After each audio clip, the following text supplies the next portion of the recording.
Hello viewers, welcome to channel. आज का हमारा टॉपिक है सब्जेक्ट इंडियन इकोनॉमिक डेवलपमेंट के कुछ इंपॉर्टेंट टॉपिक्स जो कि टर्म 2 में आने हैं। तो उसमें फर्स्ट चैप्टर है हमारा एम्प्लॉयमेंट एंड अनएम्प्लॉयमेंट। इसका फर्स्ट जो इम्पॉर्टेंट टॉपिक है वो है worker population ratio and distribution of employment bye gender. इसमें जो डिस्ट्रीब्यूशन होता है जेंडर्स का, जैसे जेंडर से आप समझ सकते हैं मेल फीमेल, कहाँ अर्बन और रूरल एरियाज़ में। ओके, नेक्स्ट हमारा टॉपिक है distribution employment in different sectors. Employment का डिस्ट्रीब्यूशन होना अलग अलग सेक्टर्स में। सेक्टर्स फिर वही आ जाता है रूरल और अर्बन एरियाज़।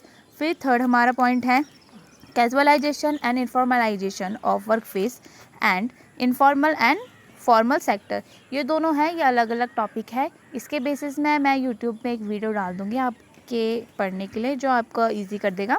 इन दोनों के बीच में डिफरेंस बताना होता है इसमें, फॉर्मल और इनफॉर्मल सेक्टर में, और कैजुअलाइजेशन और इनफॉर्मलाइजेशन में। ओके, नेक्स्ट टॉपिक है हमारा causes of unemployment and it's remedial measures.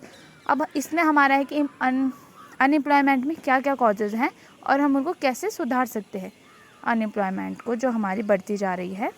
फिर हमारा सेकंड चैप्टर है इंफ्रास्ट्रक्चर।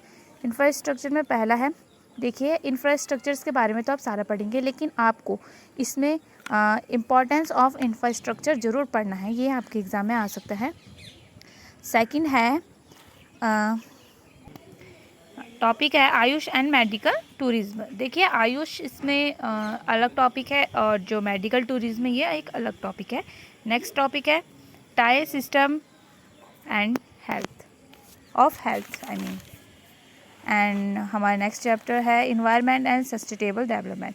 सस्टेनेबल डेवलपमेंट से आप जैसे समझ ही सकते हैं कि हमारे नीड्स जो ख़त्म होती जा रही हैं वो हमें बचा के रखनी है आगे अपनी फ्यूचर के लिए। उसका फर्स्ट टॉपिक है function of environment and reason of environment crisis.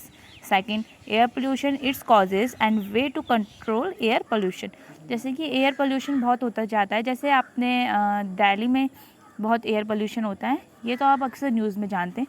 तो इसी मतलब एग्ज़ाम्पल है दिल्ली, बट इसके अंदर आप सारे टॉपिक पढ़ेंगे एयर पोल्यूशन के बारे में। नेक्स्ट है pollution control board and its function. इसमें हम पढ़ेंगे पोल्यूशन कंट्रोल बोर्ड को और इसके क्या क्या फंक्शंस हैं उनको। देखिए फंक्शन पढ़ना बहुत ज़रूरी होता है। फंक्शंस आपके बहुत काम मतलब याद करोगे तो अच्छे से याद करके आपके उसमें आएंगे पेपर में, तो आप इनको लिख सकते हैं। फिर ये कुछ टॉपिक्स है जो एक्सप्लेन में हैं, global warming and ozone depletion, deforestation, soil erosion, biodiversity loss, land degradation, sustainable development strategies and um, और चिपको मूवमेंट। ये टॉपिक्स आपके इम्पॉर्टेंट हैं, आप इनको पढ़ लेंगे तो आप ज़रूर पास हो जाएंगे। नेक्स्ट हमारा चैप्टर है इंडिया पाकिस्तान चाइना। इसमें हम इन तीनों देशों के बारे में पढ़ेंगे, क्या क्या पॉलिसीज़ हैं, क्या क्या वहाँ डेवलपमेंट है, क्या स्ट्रेटजीज़ बनाई जाती है डेवलपमेंट के लिए। तो इसमें ना फर्स्ट टॉपिक हमारा है policies of China, GLF and cultural revolution. Second demography indicators of India, China and Pakistan. जो इसके इंडिकेटर्स हैं हम तीनों के बारे में पढ़ेंगे, इंडिया के भी, चाइना के भी और पाकिस्तान के भी। थर्ड है ह्यूमन डेवलपमेंट इंडिकेटर्स। अब जब देश की बात हो रही है तो ह्यूमन डेवलपमेंट के बारे में भी बात यहाँ पर होगी। Fourth overall development strategies of India, Pakistan and China. Overall development है कि हम कैसे डेवलपमेंट की क्या क्या स्ट्रेटजीज़ बनाते हैं और क्या क्या स्ट्रेटजीज बनाएंगे और क्या क्या स्ट्रेटजीज़ हैं, ये सारी ओवरऑल डेवलपमेंट के लिए इस पर आएगी। ये सब मैंने ये जो सारे टॉपिक्स है ये पुराने सैम्पल पेपर क्वेश्चन पेपर से एनालाइज़ किए हैं। एक बार इन टॉपिक्स को आप ज़रूर पढ़ लिएगा। Okay, thank you.